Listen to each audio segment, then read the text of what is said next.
Kumari ako yung nagbo-voice over. Ito na nga guys, ginalagay na namin itong mga wire dito ni Boss JC. Marami nga to pero hindi ko alam kung anong gagawin ko. Kunwari, hinahawakan ko para lumamig yung aircon. Pero ngayon, lalagyan namin siya ng tubig. Dahil medyo burat ako ngayon, may kasama ako dito na magaling mag-program. Lalagyan nga pala namin to ng diesel type na engine. Babalik na lang ako sa pagiging gangsti man. Boy, magaling ka talaga mag-voice over, no?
So ayan, good morning.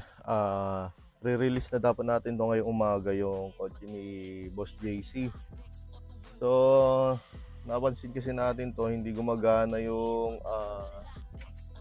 ano niya, yung sa fuel.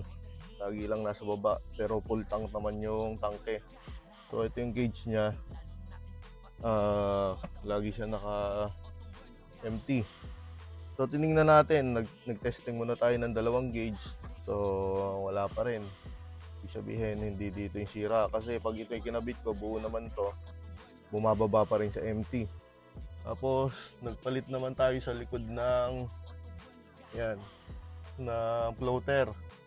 So buo yung nilagay ko na isa, ganun pa din, ayaw pa din. So chinek na natin yung wiring mula likod papunta dito sa harap and sa ilalim. Pagdating dito, buo pa din. Ibig sabihin may connection. Umakit na tayo dito hanggang pataas. Tapos hanggang dito. Pagdating dito, nakita natin to, ang dami ng dugsong ng wiring niya. Tapos sinanap natin dito kung ano yung kadugsong dun sa ilalim. Tapos pagka tinetester natin dito, wala. Pag tinetester natin dito sa labas, meron. Kaya ano nakita natin, yung wire na dito na kulay green, yung kadugsong niya, nakakabit. Nakakabit siya. Ibig sabihin nakakabit yung pinaka cover nito, itong parang goma na to. Pero itong wire sa loob, putol. Ayan, putol siya, hindi siya magka-connect. Ibig sabihin nakakabit lang siyang ganyan, pero hindi siya nakakonect dito. Kaya hindi nagre-reading yung fuel niya. So itong itsura na to, meron naman tayo dito na mga gantong socket. So papalitan ko tong isang buo para maayos. So durug-durug na rin kasi itong sa kanya. So testingin natin kung madadali natin yung fuel gauge kung gagana. So palagay ko yun lang yan. So testing natin mamaya pagkagawa. Go. So ayan, umaangat na yung gauge niya. Okay na tong sa gauge na, napagana na natin. So babalik na lang natin to lahat.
Okay.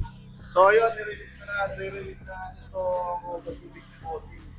Ayan, Boss JC. Honda Civic Boss JC. Ayan, hawakan mo na lang. So yun, ang ginawa natin dito, nakita nyo naman sa ulang vlog. So, mas nagpa-update na siya ng original na HLG. Lalo dito na siya pagka-Honda ng kotse. Pogi. Honda talaga. So ayun, Boss JC, ano natin na natin sa pagpinapilo natin. Sobrang solid. Budol. Yan, Talaga. yan. Happy ka naman ba? Happy. Puto ka na. Puto ka na. Sakto bagong taon. So ayun, binax na rin kasi natin yan. Tapos strip tool. Saka lahat, kinabit na. Underglow ni Jeff, kinabit natin dito. Tapos regalo seat. So, yan, uwi na to si Bossing. Ayan, dyan yung underdog kung gusto nyo. Ayan. Dyan nyo lang kunin.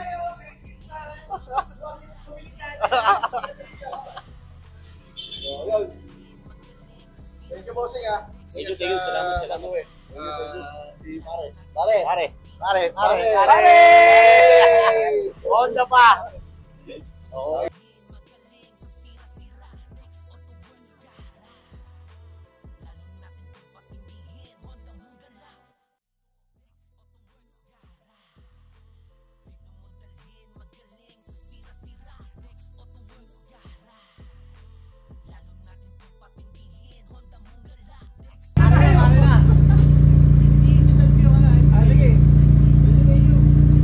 Bibili kami ng barong para